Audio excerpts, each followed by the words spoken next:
Okay, I was watching your meditation for kids video. You said that meditation will help you read minds and out-of-body experiences. How long does it take to have? How long does it take for these things to occur? 1 year, 2 years, never? Um, well, some children may have these experiences naturally. I know this because I had one. That's the only reference I had, and I don't think I'm special in any way. I may have had something with the idea of being interested in meditation, but I think there's a lot of kids out there who are like that. And so they may have these experiences. And by practicing meditation, they may have these experiences. The other thing, in Thailand, this happened a lot. Kids would have a lot of strange experiences. They would remember past lives or have strange out-of-body experiences. They would come to the monastery in groups. The problem was, of course, that the monks were encouraging them in this, and they were really interested in saying, "Oh, it's a big deal. This person had some experience like this." So I don't want it to sound like this is really important and a big deal. I think it's important to talk about these things, and the best reason why we should talk about these things is to show how serious it is, how this isn't something that's going to bring just stress relief. This is really going to profoundly change your mind. Meditation and the mind is something that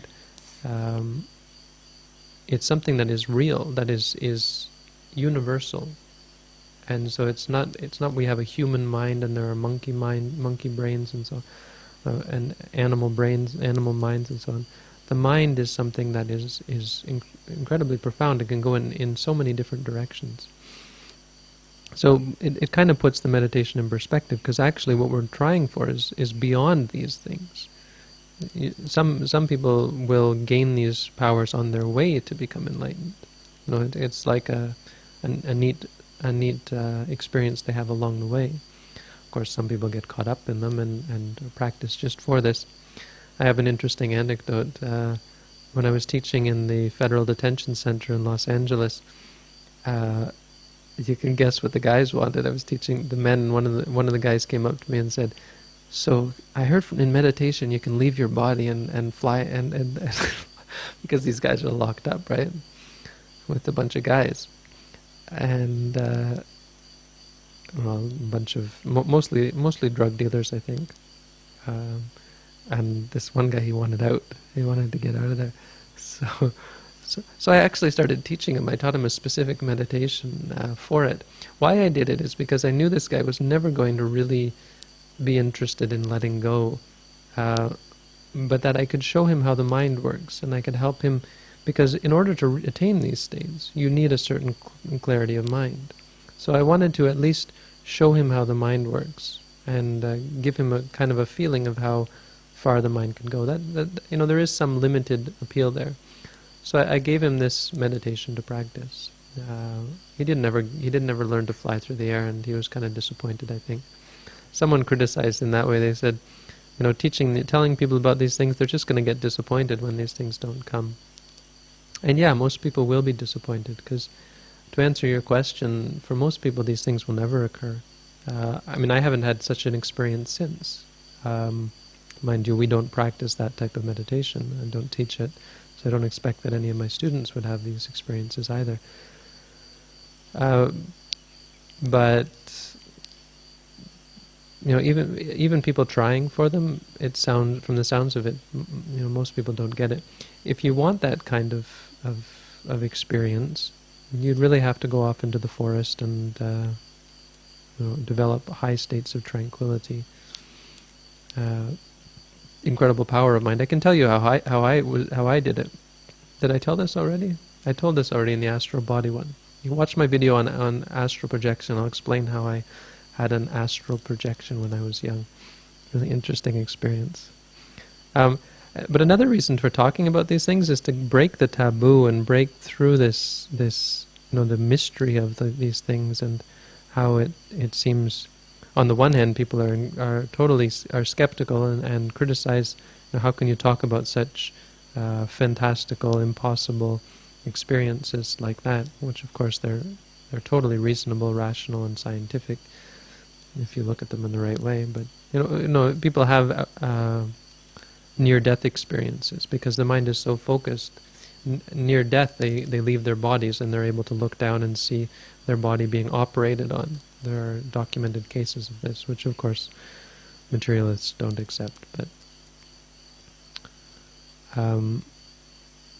so it's really not something. It's not something difficult to understand, or it's not something that we should be truly skeptical about. We should have an open mind to the fact that there's a lot of people out there who claim to have had these experiences, and they really probably aren't all lying about it. It doesn't make much sense.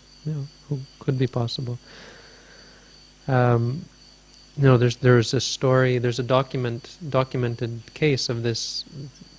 I think it was even performed with a group of doctors who had this woman lie down on her back, and they put a shelf above her with a 5-digit number written on a piece of paper. And they asked her to read the paper. She's lying down in bed, and the shelf's above her, and the piece of paper's on top of the shelf. And every time she was able to do it.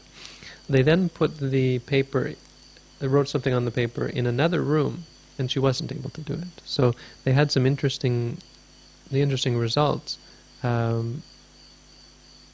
she was able to do it in a limited sense, but she wasn't able to fly through the door for some reason.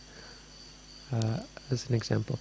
And the other reason is so that people like this are able to put them into context as well, because it sounds neat, and a lot of people will become obsessed with these. They think, I want to meditate so I can gain these magical powers.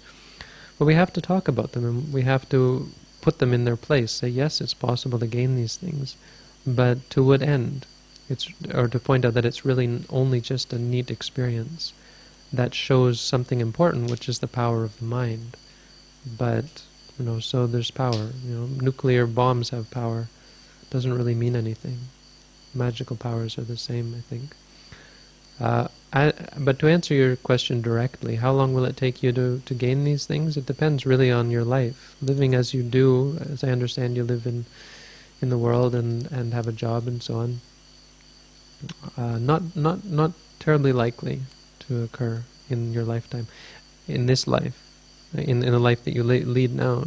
If you come to the forest and not this forest because I won't teach you them, if you go to a forest and develop them, develop the jhanas, develop according to the texts, because there are incredibly detailed and systematic practices that you can undertake to gain all of these magical powers, then I would say a year is a good estimate to get some interesting powers. Read minds, or remember your past lives, leave your body. I think that's probably a simple one.